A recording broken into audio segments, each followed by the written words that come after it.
Chers internautes, nous avons commencé un partage hier intitulé « Découvrir et vivre sa raison d'être ». Lors de ce partage préambulaire, nous avons établi, selon le livre de Jérémie, le chapitre 1 et les versets 4 à 5, la parole de l'Éternel me fut adressée en ces mots. « Avant que je t'eusse formé dans le ventre de ta mère, je te connaissais. Et avant que tu fusses sorti de son sein, je t'avais consacré, je t'avais établi prophète des nations. » Et nous établîmes alors que chaque homme, chaque femme, aussi nombreux que nous sommes aujourd'hui, plus de 7 milliards et 200 millions d'individus, est né pour une raison spécifique. Et cette raison spécifique, c'est elle qu'on appelle la raison d'être. C'est elle qu'on appelle la mission de vie. Vous êtes né pour une mission particulière. Vous êtes né pour une mission singulière. Aucun homme, aucune femme sur les 7 milliards et 200 millions d'individus et plus qui peuplent la planète Terre aujourd'hui n'est né exactement pour la même mission. Et nous avons découvert aussi que ce que nous appelons prophètes des nations, ce n'est pas ceux qui disent seulement ainsi par l'Éternel, mais ceux qui apportent une solution significative, ceux qui apportent un mieux-être, ceux qui apportent une révolution dans un domaine. Par exemple, certains sont nés pour être des médecins. Mais savez-vous qu'aussi nombreux que soient les médecins sur la terre, chaque médecin est utile et important pour sa part. D'autres sont nés pour être des architectes. Donc, même s'il y a 1000 architectes, chaque architecte est né pour une raison particulière. Qui est 100 000 avocats, qui est 100 000 hommes politiques, etc. Quand Dieu vous formait dans le ventre de votre mère, il savait que vous seriez un homme, une femme qui apportera une révolution particulière dans un domaine. Excusez-moi. Et maintenant, quand vous êtes né, votre père même ne savait pas. Votre mère même ne savait pas exactement qui vous seriez. Mais Dieu lui savait. Et vous avez consacré pour un domaine particulier. La raison d'être est dans la mission pour laquelle vous êtes né. Il y a donc la raison d'être sur le plan professionnel. Si vous êtes né par exemple pour être architecte et que vous finissiez médecin, vous serez frustré. Je vais vous raconter une histoire vraie que narre le docteur Miles Monroe de bénie mémoire dans son livre Discovering or Unleashing Purpose. Il raconte l'histoire d'un certain docteur qu'on appelait Clyde Carson Jr. Clyde Carson Jr. était un médecin chevronné qui recevait une après-midi dans sa ville la médaille de citoyen de la ville pour les services rendus à cette communauté à travers son talent de médecin. Et le jour où on lui remettait donc cette plaquette ou cette plaque de citoyen de la ville, quand le maire de la ville la lui a remise, il nous est narré que Clyde Carson Jr. s'est mis à pleurer et il a dit dans le micro, I can't take it again. I can't take it anymore. Ça veut dire je ne peux plus le supporter, je ne peux plus continuer ainsi. Et puis il est descendu brutalement de l'estrade, il a commencé à courir. Lors de cette cérémonie, il y avait son père, Clyde Carson Sr. et sa maman qui naturellement le suivit hors de la salle. Il entra brutalement dans sa voiture. Sa mère et son père rentraient dans la même voiture et se mirent à rouler avec lui. Arrivé à un endroit, Clyde Carson Jr. ou Dr. Clyde Carson Jr. gara sa voiture. Et son père et sa mère, ahuris, le regardaient pour essayer de comprendre cette réaction, ce comportement inexplicable. Alors il a dit à son père et à sa mère, « Papa, j'ai fait ces études de médecine pour toi. Parce que tu m'avais dit depuis mon bas âge que comme tu étais né dans une famille modeste, ton père ne t'a pas payé des études supérieures. Tu rêvais d'être médecin. Mais moi, tu ne m'as jamais demandé ce que je voulais être. Et donc tu as payé mes études et pour te le rendre, j'ai été un élève brillant. J'ai eu mon doctorat en médecine. Mais depuis que je travaille, j'ai des grosses voitures, j'ai une grosse villa, je vous mets à l'aise, maman et toi. Mais moi-même, chaque jour, je me vide, je me range. Je n'arrive pas à être en paix avec moi-même. Je ne me sens pas à l'aise. Et son père lui a dit, mais tu veux être quoi? Tu as réussi, voilà. Il dit, non, j'ai réussi pour vous. Je n'ai pas réussi pour moi. Moi, je voulais être musicien. Coup de tonnerre. Clyde Carson Jr. était un médecin que les autres enviaient. Était un citoyen que les autres enviaient. Il venait de recevoir la plaquette de citoyen de la ville. Mais à l'intérieur de lui-même, il se mourait. Oui, chers amis internautes, chers amis auditeurs, chers amis auditrices, c'est ce qui arrive à plusieurs personnes que vous voyez là dehors. Des personnes qui parfois, que nous envions, parce que vous voyez une femme qui a épousé un grand type, un ministre et autres. Mais vous vous surprenez de savoir comment cette femme d'un ministre couche avec un jardinier. Parce que ce qu'elle voulait dans sa vie, c'était pas les gros bâtiments, les grands immeubles, les grosses voitures, les Chevrolet, les Rolls-Royce, les Mercedes. Elle veut l'amour. Et son mari peut lui donner tout l'argent du monde, mais il n'est pas là pour lui. Le même mari est la femme de quelqu'un d'autre qui couche avec lui par derrière. Et cette femme est capable d'aller se jeter entre les bras d'un jardinier qui peut lui offrir l'amour. La raison d'être, c'est ce qui vous comble dans votre vie. La plupart des gens que vous voyez dans les bars, qui boivent, qui se saoulent la gueule, et vous vous demandez, mais comment un fonctionnaire peut faire cela? Généralement, c'est parce qu'ils ont raté leur vie. Ils ont raté leur destinée. Sachez-le ce soir, vous êtes né pour une femme en particulier ou pour un homme en particulier. Si vous ne rencontrez pas cette femme ou ne rencontrez pas cet homme, vous serez frustré dans votre vie. Même si vous vous mariez, les gens pourraient vous envier dans votre mariage, mais vous seul saurez ce que vous vivez dans ce mariage. Parce que l'homme regarde à l'apparence. On va dire, mais tu as un mari qui est bien, il est au cadre dans une entreprise de la place, mais il ne te comble pas en tant que femme. Ah, tu as une femme qui est bien, elle est gentille avec la famille, mais elle ne te comble pas en tant qu'homme. Si vous n'avez pas découvert l'homme pour lequel vous êtes venu sur la terre, ou la femme pour laquelle vous êtes venu sur la terre, vous serez frustré. Et ça, je voulais déjà vous calmer, cet homme n'existe pas. Cet homme est en vous. Dans un autre entretien, je reviendrai là-dessus. Vous êtes né pour accomplir une carrière professionnelle. Même si elle ne vous donne pas de l'argent aujourd'hui. Si vous êtes né pour être journaliste et que vous deveniez architecte, vous serez frustré. Si vous êtes né pour être pasteur et comme la pastorale ne donne pas beaucoup d'argent, vous échouez comme architecte, vous serez frustré. Si vous êtes né pour être footballeur et que vous ne le faites pas parce que vos parents vous ont empêché, même si vous avez l'ENAM aujourd'hui, que vous êtes administrateur civil principal, vous manquerez d'être comblé. L'accomplissement de soi doit être la première quête d'un individu. L'accomplissement de soi et non la quête du matériel, du confort matériel. L'accomplissement de soi doit être votre première quête. Si vous étiez né pour plutôt être en Europe et que vous restez en Afrique, vous serez frustré. Et si vous êtes né pour être en Afrique et que vous allez en Europe, vous serez frustré. Vous êtes donné pour accomplir un certain nombre de choses. Mais notez bien, ces choses, c'est Dieu qui les connaît. Il dit, avant que je ne t'eusse formé dans le ventre de ta mère, je te connaissais. Et avant que tu ne sois sorti de son sein, je t'avais consacré et je t'avais établi. Et dans Psaume chapitre 90 que nous avons lu hier, il y a un sablier, il y a un timing qui nous est donné pour accomplir notre mission de vie. Et Moïse dit, enseigne-nous à bien compter nos jours pour que nous appliquions notre cœur à la sagesse. Chacun est donné pour une raison et la raison d'être est plurielle. La même personne peut être architecte, la même personne peut être père de famille, la même personne peut être pasteur, la même personne peut être... Et si vous n'accomplissez pas tout ce que vous êtes appelé à faire, vous serez frustré. Je vais vous montrer cela dans Matthieu chapitre 25. Matthieu chapitre 25, dans la version Louis II, il nous a conté une parabole que nous appelons vulgairement la parabole des talents. Dans ce passage, il nous a dit qu'un homme de grande notoriété allant en voyage a appelé ses serviteurs et leur a donné des talents selon leur capacité. Notez bien, selon leur capacité. Je lis Matthieu chapitre 25 à partir du verset 14 pour être plus prosaïque. Il en sera comme d'un homme qui, partant pour un voyage, appela ses serviteurs et leur remit ses biens.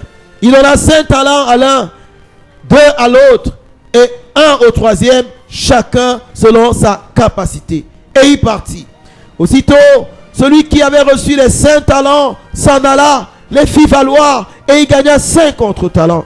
De même, celui qui avait reçu les 2 talents, gagna 2 autres. Celui qui n'en avait reçu qu'un alla faire un creux dans la terre et cacha l'argent de son maître. Longtemps après, le maître de ses serviteurs revint et leur fit rendre compte.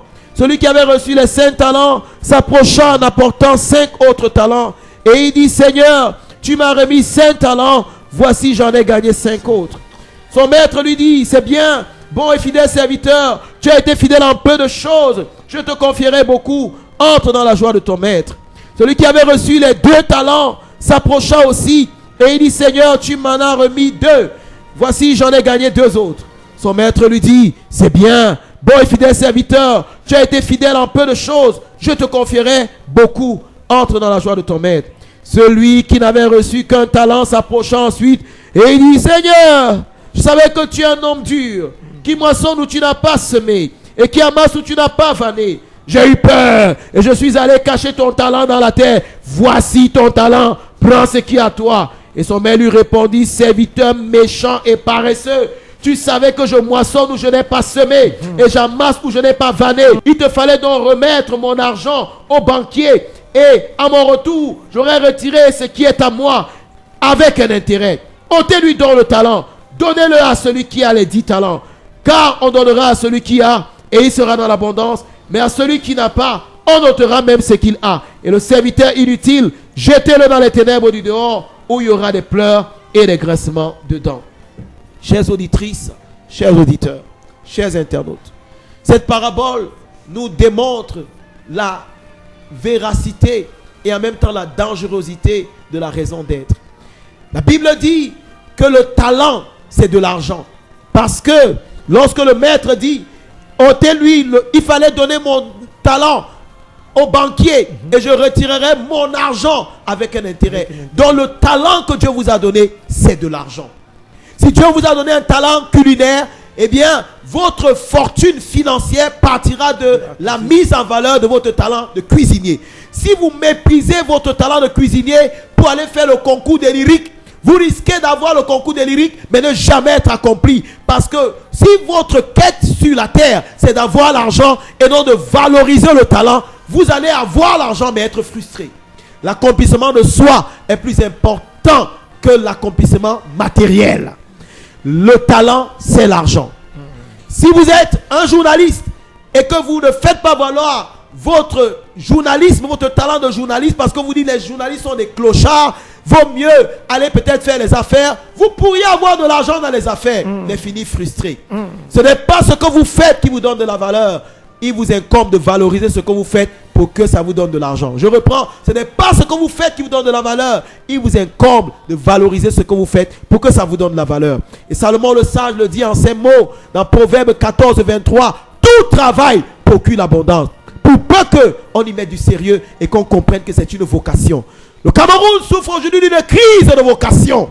Les gens qui étaient appelés à être des cinéastes se retrouvent dans les bureaux. Les gens qui étaient appelés à être des footballeurs, des musiciens se retrouvent dans les bureaux. Les gens qui étaient appelés à être des professeurs se retrouvent dans la politique. Parce que ça ne donne pas. L'enseignement est clochardisé. Alors les gens font ce qu'on appelle des délits de vocation. Se retrouvent en train de faire des choses auxquelles Dieu ne les a pas appelés. Votre talent que Dieu vous a donné, sachez qu'il vous redemandera des comptes pour ce talent. Et si vous ne l'avez pas valorisé, si vous l'avez enterré, si vous l'avez enfui en terre, eh bien à cause de votre talent, vous irez en enfer. Je reprends.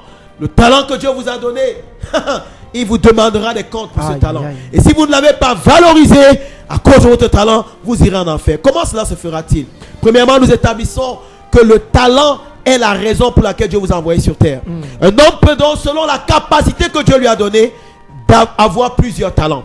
Moi, je suis un pasteur par vocation. Ceux qui me connaissent depuis mon bas âge savent que des prophéties avaient été dites à mon sujet, que je serais un serviteur de Dieu. Ma mère ne m'avait même pas encore conçu. Mon feu arrière-grand-père avait prophétisé et avait dit à ma mère, tu porteras un enfant. Elle avait 11 ans à l'époque. Il dit, tu porteras un enfant et cet enfant sera un grand serviteur de Dieu. Avant ma naissance, 2 hommes de Dieu de la Native Baptist Church in Cameroun avaient rencontré ma mère. Elle était enceinte. À mon époque, il n'y avait pas les échographies. Et ils lui ont dit, l'enfant qui est dans ton ventre sera un garçon et il sera un serviteur de Dieu. Donc, je ne suis pas serviteur de Dieu parce que je cherche de l'argent.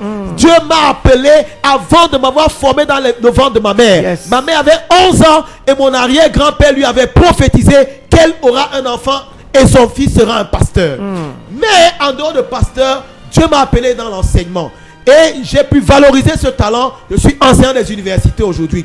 En dehors de cela, Dieu m'a appelé dans l'entrepreneuriat. En dehors de cela, maintenant, Dieu m'a appelé aussi dans la musique. Ces talents que Dieu m'a donnés constituent la raison pour laquelle Dieu m'a envoyé sur terre. En tant qu'enseignant, je valorise le talent d'enseignant. J'ai formé beaucoup d'élèves, beaucoup d'étudiants. En tant que pasteur, je valorise le talent de pasteur. En tant qu'entrepreneur, nous avons Rad FM, Métamorphose Channel, la Sentinelle Hebdo et d'autres entreprises qui sont mises sur pied. Des Camerounais, ils travaillent. Si je ne m'étais pas levé dans l'entrepreneuriat, il y a des jeunes Camerounais qui n'auraient pas réalisé leur destinée parce que je ne me serais pas levé. Ils seraient au chômage aujourd'hui. Certains seraient dans la perdition. Si je ne m'étais pas levé en tant que pasteur, il y a beaucoup d'âmes qui ne seraient pas sauvées aujourd'hui. Il y a plusieurs qui ont abandonné l'homosexualité, abandonné les drogues, l'usage de stupéfiants, qui ont abandonné la vie de débauche pour devenir des chrétiens parce que j'ai fait valoir mon talent de pasteur. Amen. Je pose la question à toi qui m'écoutes à la maison. Quel est le talent que Dieu t'a donné et que tu as enterré parce que ça ne te donne pas l'argent? Ma soeur, mon frère, s'il fallait regarder à l'argent pour être pasteur, je t'assure, je ne serais pas pasteur. S'il fallait regarder à l'argent pour être enseignant, je t'assure, je ne serais pas enseignant. Parce que c'est des métiers qui aujourd'hui ne donnent pas tellement d'argent. Mais c'est ce à quoi Dieu m'a appelé. Et grâce à cela, je suis accompli. Je suis fier, je suis en paix avec moi-même. Quand je vous parle comme je vous parle actuellement, même si je ne reçois pas un salaire à la fin de cette émission, je me sens bien. Amen. Et je rencontre davantage le Seigneur. Le Seigneur me fait grandir dans ma foi parce que quand je reçois de lui, je donne aussi. Vous savez, la vie c'est donné. La vie c'est donné. Quand vous avez mangé, si vous n'allez pas aux toilettes pour déféquer, vous allez mourir. Ce que vous avez reçu, vous devez un peu sortir de cela pour donner aux autres. C'est valable pour l'organisme humain. Quand vous avez bu de l'eau, il faut sortir cela par les urines. Quand vous avez mangé, il faut sortir cela par les déchets. De la même manière, quand vous recevez la révélation de Dieu, il faut la partager. Il faut que quelqu'un d'autre en bénéficie pour que Dieu vous donne davantage. Quand vous recevez de l'argent, il faut le partager. Si vous ne le partagez pas, celui qui épargne à l'excès s'appauvrit, mais celui qui donne s'enrichit. Et la première chose que vous donnez, c'est votre talent. Alléluia. Quand Jésus dit que celui-là qui est le plus grand parmi ses frères soit le serviteur de ses frères, il n'a pas dit que vous devez être la serpillère de vos frères, mais il dit que vous devez servir vos frères avec le talent que Dieu vous a donné, avec le don que Dieu vous a donné. Le manguier ne nous sert pas avec les patates. Le manguier ne nous aide pas avec les plumes. Le manguier est utile dans la cour parce qu'il nous sert avec les mangues qu'il a reçus. Yes. Chacun d'entre nous donc sert l'humanité avec le talent que Dieu lui a donné. Et c'est la raison pour laquelle Dieu l'a envoyé. Nous servons, si nous sommes appelés journalistes, comme Ahmed Berti qui est ici, elle nous aide. Et c'est ce talent qui permet qu'on ait cette émission. Le pasteur Michel qui est là, il nous aide. Et c'est ce talent qui permet qu'on ait cette émission. Toi qui m'écoutes à la maison, tu te plains que rien ne marche dans ta vie. Est-ce que tu sais que c'est parce que tu as enterré le talent? Tant que tu ne vas pas entrer dans la raison pour laquelle Dieu t'a appelé, tu ne seras pas béni. Et ton fils Samuel est riche aujourd'hui. Mais ce n'est pas la richesse de ton fils qui est importante. Voyez tous les services qu'il a rendus au FC Barcelone, à l'AC Milan, à l'Inter de Milan, pardon, à Makashkala, Anzi Makashkala, et surtout à l'équipe nationale, les Lions Indomptables du Cameroun. C'est ce talent qu'il a fait valoir, qui a fait rire, qui a fait pleurer des millions de téléspectateurs quand il bottait sur le cuir. C'est ce talent qui fait qu'aujourd'hui il puisse avoir de l'argent. Pensez-vous franchement que Samuel Eto'o-Fils, s'il était devenu un énarque et peut-être directeur quelque part dans une administration centrale ou un ministre de la République, il aurait été aussi utile au Cameroun et au monde qu'il a été utile en tant que le Pichichi? Quel est votre talent? Qu'est-ce que Dieu vous a donné et que vous devez donner à l'humanité pour améliorer les conditions de vie des humains? Qu'est-ce que Dieu vous a donné et que vous devez servir à l'humanité pour apporter une pierre de touche à l'amélioration de la condition de vie des hommes? Si vous ne faites pas valoir ce talent, vous allez être frustré. Et si vous fuyez le domaine de votre appel, si vous fuyez votre raison d'être pour aller vous réfugier là où vous pensez avoir de l'argent, vous aurez peut-être de l'argent, mais vous serez frustré. Comme le docteur Clyde Carson a été frustré après 10 ans d'études de médecine. Finalement, il s'est rendu compte que Dieu l'appelait à être musicien. Chers amis, ce soir, je vous invite à venir chercher votre raison d'être. Dernière chose avant de vous quitter, sachez-le très bien, personne ne connaît sa raison d'être à la base. Parce que la raison d'être, c'est Dieu qui la connaît avant de vous avoir formé dans le ventre de votre mère. Yes. La raison d'être, c'est lui qui l'a établie avant que vous ne sortiez. Mais il y a des hommes à qui Dieu a donné le mystère de connaître ou de décrypter la raison d'être des gens. De la même manière, ce téléphone portable que vous voyez que je tiens, il ne connaît pas ce à quoi il sert. Si vous demandez au téléphone portable à quoi tu sers, il ne sait pas. Et si vous prenez le téléphone portable et vous commencez à toucher les boutons, vous pouvez le bloquer. Mais il y a des personnes qui ont appris à manipuler le portable. Elle vous enseigne là où vous devez décrocher, où vous devez raccrocher. Elle vous montre Snapchat, elle vous montre WhatsApp, elle vous montre Facebook. Et quand vous apprenez à utiliser votre portable, vous commencez à mieux l'utiliser pour un meilleur rendement. De la même manière, si vous demandez à un être humain ordinaire, au juste, Dieu m'a envoyé sur terre, pourquoi? Il ne peut pas vous dire. Si vous demandez à votre père, Dieu m'a envoyé sur terre, pourquoi? Il ne peut pas vous dire. Il peut se tromper, comme le père du docteur Clive Carson, qui pensait que comme lui n'a pas pu être médecin, son fils doit être médecin. Mais il a oublié que c'est au travers de ses entrailles que ce fils est venu, mais ce fils a été créé par Dieu. Parfois, vos parents disent que non, tu dois faire l'ENAM. Non, tu dois faire maçonnerie. Non, toi, ta tête est lourde. Tu dois aller faire bonne sauce. Et ils vous égarent. Mais s'il y a des personnes qui sont des dealers autorisés, on les appelle les prophètes. On les appelle les prophètes. Ce sont les prophètes de Dieu à qui Dieu révèle le mystère des destinées. Alléluia. Je vous l'ai dit hier, Saül, fils de Kis, cherchait les années de son père. Mais il ne savait pas que Dieu l'avait créé pour être le premier roi d'Israël. Mais il a révélé cela à Samuel. Et quand Saül est arrivé devant Samuel, Samuel lui a révélé le plan de Dieu. Parce qu'il est écrit dans Jérémie 29, 11, je connais les projets que j'ai formés sur vous. C'est Dieu qui connaît ces projets. Et il a révélé ses projets à ses serviteurs, les prophètes. Amos 3, 7 dit, ainsi en est-il du Seigneur, il ne fait rien sans révéler son secret à ses serviteurs, les prophètes. Ma soeur, si tu souffres en ce moment, parce que tu as déjà changé 5 hommes, comme la femme samaritaine de Jean 4, qui était à son 5e homme, et celui avec lequel elle vivait n'était pas son mari. Mon frère, si tu ne fais que passer d'une carrière à une autre, d'un licenciement à un autre, si tu ne fais que lancer une affaire après une autre qui ne marche pas, tu as besoin de rencontrer un prophète. Cherche un prophète, parce que Dieu révèle son secret à ses serviteurs, les prophètes. Et à la cité des leaders, Dieu nous a donné des prophètes. Amen. Dans cette nation, Dieu nous a donné des prophètes. Amen. Qui ne vont pas te donner la couleur de ton caleçon, ou aller te dire que ta grand-mère s'appelait Zacharie,